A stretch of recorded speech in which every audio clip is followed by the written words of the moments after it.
Hello friends, मैं Manoj Mishra competition point पे आप सबका स्वागत करता हूं।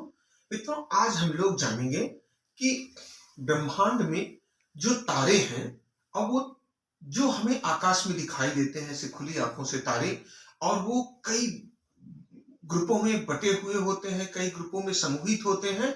उन तारों के बारे में हम जानेंगे और साथ में हम लोग चंद्रशेखर लिमिट के बारे में जानेंगे कि सुब्रमण्यम चंद्रशेखर महोदय ने जो कौन से ऐसे खगोलिकी में, एस्ट्रोनॉमी में खोज किया भूगोल के, जिससे उनको नोबेल प्राइज मिला। और उन दोनों कॉन्सेप्ट को हम लोग इस वीडियो में जानने का प्रयास करेंगे। तो आइए सबसे पहले हम लोग बात करते हैं एक आकाशगंगा की।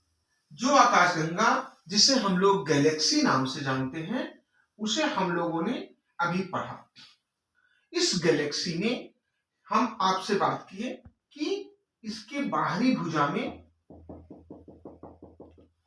एकदम शुरुआती दौर के तारे हैं जो इकट्ठे होते हुए गैस के हीलियम, हाइड्रोजन और नियान, इन सब गैसों के एकत्रीकरण के समूह से इनके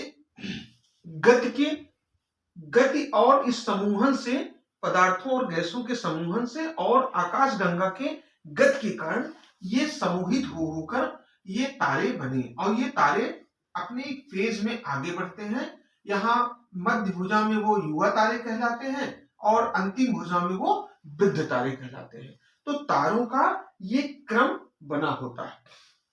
अब तारों के अंदर भी कुछ ऐसी स्थितियां बदलती हैं जिससे उनका नाम चेंज होता रहता है। जैसे हम कहें, इस गैस के समूहीकरण से जो तारे बने, उन तारों के क्रम में वो तारे जब वृद्धावस्था में आते हैं, वो तारे कब कहलाते हैं? जब वो लाइट देने लगते हैं। और लाइट वो तब देते हैं जैसे इस फेज में गैस इकट्ठा हुआ और वह गैस आगे बढ़ा तो हीलियम और हाइड्रोजन जो उसके केंद्र में अवस्थित होता है, धीरे धीरे हाइड्रोजन हीलियम में बदलने लगता है। इसी को हम लोग कहते हैं, ये नाभिकीय संलयन की प्रक्रिया शुरू हो जाती है। और जब नाभिकीय संलयन की प्रक्रिया शुरू हो जाती है एक तारे के अंदर, तो वो तारा होता क्या है, स्वयं उसके अंदर खुद से एनर्जी हो जाती है और वो लाइटेड हो जाती है। और लाइटेड का सबसे भयंकर रूप है, जैसे सबसे अधिक ताप होता है तो हम उसे कहते हैं कि वो बैगनी कलर का हो जाता है, नीले कलर का हो जाता है। और जब वह उसका टेम्परेचर डाउन होता है तब वो लाल कलर का हो जाता है, जो हमें लाल दिखाई देता है। तो इस क्रम में तारे का के बाह्य रूप में हम उसे देखने से उसको समझ पाते हैं। होता क्या है, इस तारे के अंदर, इसकी भुजाओं में, इस तारे के केंद्र में क्या होता है, हाइड्रोजन हीलियम में बदलने लगती है। और हाइड्रोजन जब हीलियम में बदल जाती है टोटल, तो यहां ये भारी पदार्थ के रूप में हो जाती है और इसके बाह्य रूप में हाइड्रोजन हीलियम में बदल रही होती है अगली भुजा में तारे के। तो इस मध्य, इसके आंतरिक भाग में होता क्या है, हाइड्रोजन हीलियम में बदल जाता है। संलयन की प्रक्रिया से जितना भी एनर्जी होती है वो निकल जाती है उसकी, और फिर वही हीलियम फिर कार्बन में बदल जाता है और कार्बन फिर आयरन में बदल जाता है। जब आयरन में बदल जाता है तब ये भारी हो जाता है और भारी होने पे ये ध्वस्त हो जाता है।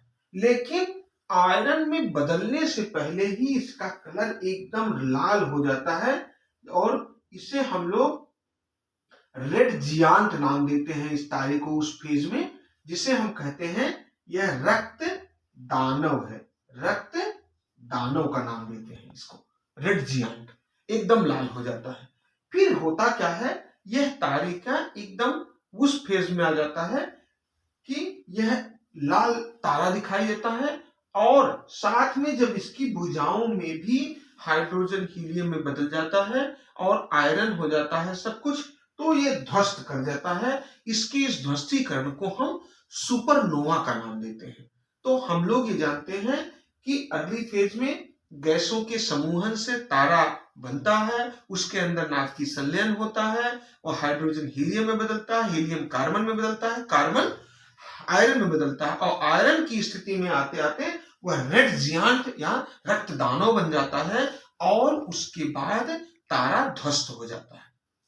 अब तारे के ध्वस्त हो जाने के क्रम में एक वह नष्ट हो जाता है, फिर उसके पदार्थ और गैसेस फिर नए सिरे से कुछ नए तारे बनते हैं और उसके पदार्थों से फिर कुछ प्लैनेट्स बनते हैं, कुछ एस्टेरॉयड बनते हैं, कुछ उपग्रह बनते हैं, कई तरह की चीजें बनती हैं। इसे हम लोग सुपरनोवा कहते हैं। तारों के विस्फोट से, विस्फोट को हम लोग क्या कहते हैं? सुपरनोवा। अब इससे हम ये जान पाए, अब सुपरनोवा के फेज में तारों का विस्फोट होने का क्रम कैसा होता है, उनसे क्या क्या चीजें बनती हैं, हम लोग उसी को चंद्रशेखर लिमिट के क्रम में देखते हैं। चंद्रशेखर जी ने एक खोज किया था कि जब तारों का वजन, तारों का भार सूर्य से, सन से, mass of the sun, ms, mass of the sun के लेवल में 1.4 ms से कम वजन का होगा तो वह तारा ध्वस्त करके क्या बनेगा? वो तारा व्हाइट डवार्फ में बदल जाएगा। व्हाइट डवार्फ से ऐसा श्वेत वामन बन जाएगा, श्वेत वामन।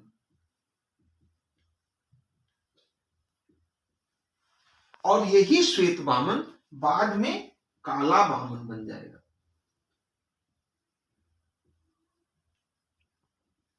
Black dwarf.